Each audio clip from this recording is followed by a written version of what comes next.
فرشة صاحب السعادة معروف في السوق يا سادة، أسعار من غير زيادة ورجعنا لزمن الرخص.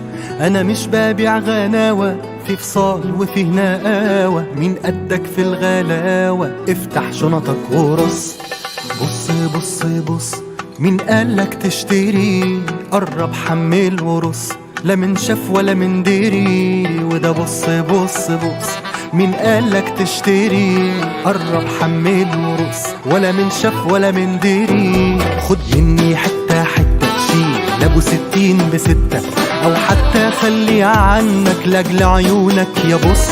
دي بضاعة ناسها غايبة، ملهاش صاحب وسايبة، محسوبك صاحي جدا ما بضيعش الفرص. بص بص بص، مين قالك تشتري؟ قرب حمل ورص، لا من شاف ولا من دري. وده بص بص